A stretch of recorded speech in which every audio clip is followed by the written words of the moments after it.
He could take me away. He could take my license away. My career could go away because I need to drive cars in order to sustain my career.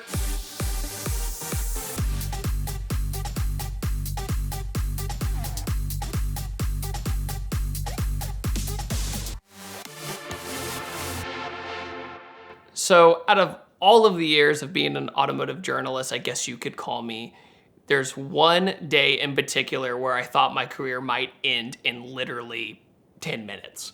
And that was, I was doing Adventure Drive with Rob Ferretti, Matt Fair from The Smoking Tire. We were gonna go on vacation for once, because YouTubers pretty much don't go on vacation. You pretty much have to make sure you have uploads ready to go while you're gone, and you're just grinding away to buy this time to enjoy life at all, which might sound ridiculous and overly sympathetic, but that's just how the job is. You just always have to be on top of it. So I go to Washington in Seattle, and I'm completely ready for this vacation to get away from everything. Basically, we're driving from Seattle, Washington, all the way to Jackson Hole, Wyoming, but we're taking the scenic route, going through Montana, Glacier National Park, all these absolutely underrated places in the United States that you have to visit. You will appreciate it so much more here if you go visit these places. So I'm ready to go. I had been to Glacier before. That's what I was looking forward to. And I was like, let's get it. The great thing about it was that I had a press car from Toyota. So all I had to do was basically go on an extensive review of the Supra. And thankfully, I had reviewed the Supra before. I was familiar with it, but it's more like a first impression. I had about an hour in the car, and you really dig deep into a car once you drive it a long time. That's when those little nitpicky things start coming along, going, okay, now I don't really think I would buy this. You know, you just start really noticing these things. We get in the Supra, we leave Seattle, everything is going perfectly fine. But in the convoy, people start driving faster than I'm comfortable with in an area I'm unfamiliar with, right? We're just outside of Seattle. We're driving. Finally, the group is just gone. I'm just like, you know what? I'm gonna drive like a Boy Scout at least till we get out in the country. Finally, we get into the country, and my GPS in the car goes out and doesn't want to work. And then my phone GPS doesn't work, so I have no idea where I'm going. So I go, okay, I'm gonna have to catch the group. I really don't want to, but I'm just, you know what? I'm just gonna accelerate. I'm just gonna accelerate and then let off when I think I see them in the distance. I'm in the left lane, and then there's this RV just kind of all over the place. It was swerving back and forth. It made me feel uncomfortable. I was like, he's either really tired or doing that other thing you're not supposed to be doing while you're driving. So I go, you know what? I'm just gonna go around him and then just go in the right lane right after I do my pull. And the Supra from like 60 to about 100 is actually pretty quick. It's a really good mid-range car. Past that, it starts doing this. It starts darting and getting a little swirly because it's a tiny little car and the wind throws it around. But basically rolling at 60, driving like a Boy Scout, nail the gas for probably 5 seconds. And as I'm passing the RV and going around a bend, cop. Out of the entire time I've been driving this morning, I didn't see a single cop, and I was driving like a civilized human. Like, aside from my car reviews, I drive pretty normal. Like, on a daily basis, I drive pretty normal, and people call me slowpokes on road trips, and I don't care.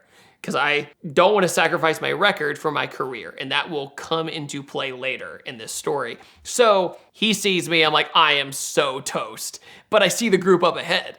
And I naively think, well, maybe they'll block for me. And so I go up and I'm like flashing my lights. I'm like trying, like yelling's gonna do anything, like move, like please move. And then my WhatsApp is blowing up on my phone. They're like, hey, a cop's coming. And I'm like, yeah, I know, I see him. And I get off at the next exit and I'm like, he's totally gonna find me. So I turn off the next exit and like, lo and behold, like I turn in, I'm like, here he comes. I'm like counting and I still don't see him.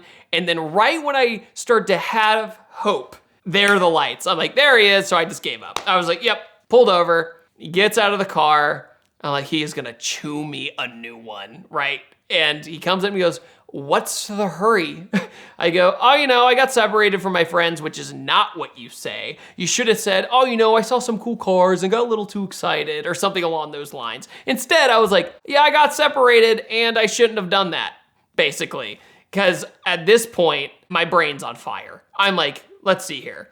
He could take me away. He could take my license away. My career could go away because I need to drive cars in order to sustain my career. So he returns to the car after just being like, okay. And I couldn't tell if that was a good or a bad thing. So he comes back and then another cop pulls up and we sit there for a good 35 minutes.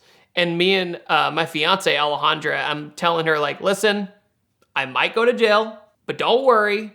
We're gonna figure it out. You're just gonna have to drive the car. Okay, great. And I'm just sitting there like twiddling my thumbs at this point. And it's funny where if you're in this situation, you're almost like, you know, if you're gonna take me to jail, can we get this going? So I already know, so I can start preparing to get out of jail, right?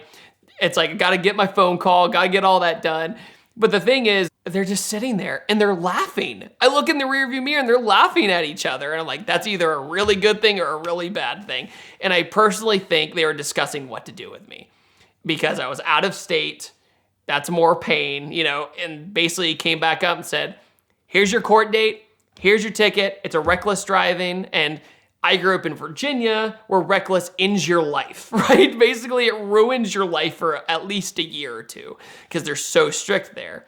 But I'm in Washington, so I don't really connect the dots that it might not be as bad, right, as Virginia, or at least to fight it. He lets me go, and I don't even want to drive anymore. I'm just kind of over it. I pull into a gas station, go to the bathroom, come back out, I'm like, on my day one of my vacation. You know, day one. If it was on day 6, I'd be like, that would have sucked, you know? But Alejandro starts driving the Supra, and we're just driving, and it's like dead silent in the car. You know, we're just driving along, and I'm just like, I don't want to talk about it.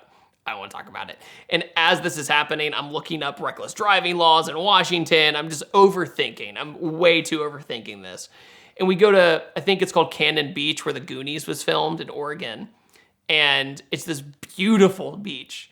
And I'm just grumpy. You know, it's like, and Matt Farah is like, don't worry about it, bro. Like, go get off the record and blah, blah, blah. This is not a sponsor plug, but he convinces me to use Off the Record. And I'm like, a phone app? Come on. Like, really? I don't know. And he goes, it gets you a lawyer. You need a lawyer and it'll help you. I promise. Went back to the hotel, took a picture of the ticket, put it on Off the Record, and they found me a lawyer in like an hour.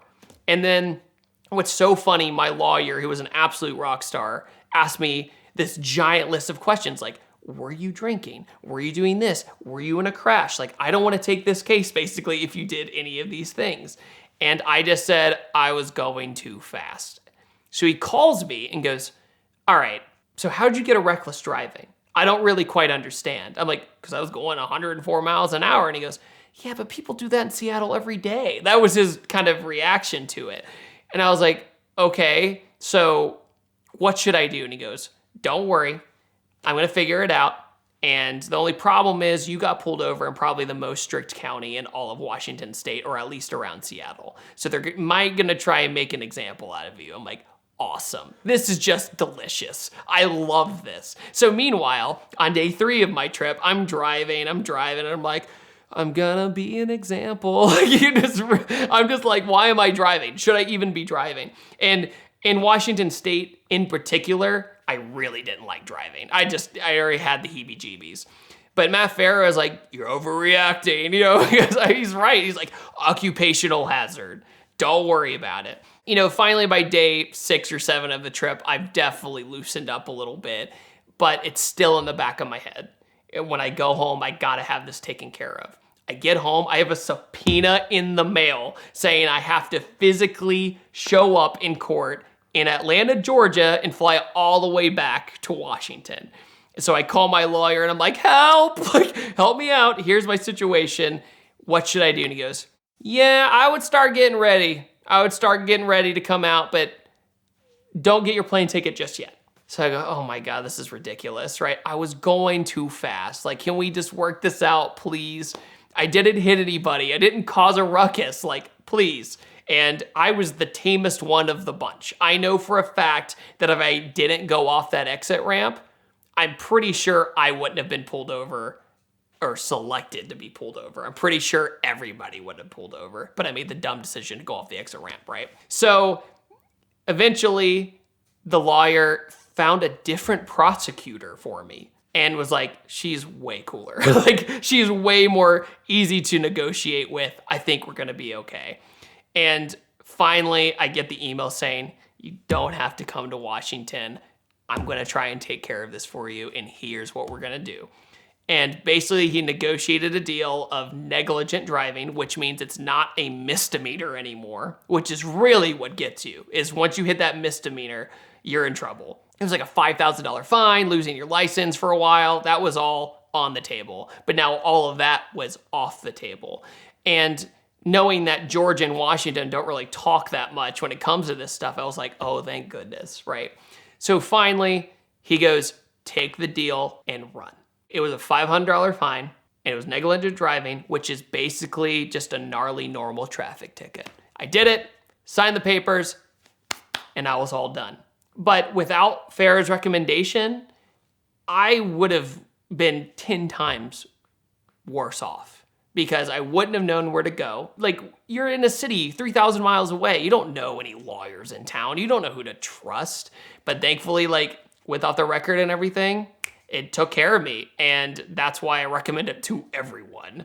And that's not just me saying it because of a sponsorship. That's me saying it because it's such an amazing service, and it could help so many people. So at the end of the day, don't speed, kids. But at the same time, everybody makes mistakes, and you're gonna be just fine. Don't overreact. Life gets hard sometimes, and it's gonna suck if you do get in trouble. But it's gonna pass, time's gonna pass, and you're gonna feel better. And don't let a ticket or a gnarly pullover ruin the rest of your vacation. Premier Financial Services has been a sponsor of VINwiki for the last 4 years, and we can't thank them enough for their support, and we love them for that, but also because their simple lease truly is a tremendous product in the world of exotic car financing. They allow you to minimize your payment, minimize your down payment, take all the tax advantages that are available for a lease, while still giving you the ability to move in and out of cars and accumulate equity. So they structure it in a very unique way that's hugely advantageous, gives you a lot more buying power, and their customer service is absolutely incredible. So we love Mitch and their team for their continued support of the channel. We thank them for that, but please visit them at the link in the description below and find out how easy it is to buy your dream car through Premier Financial Services.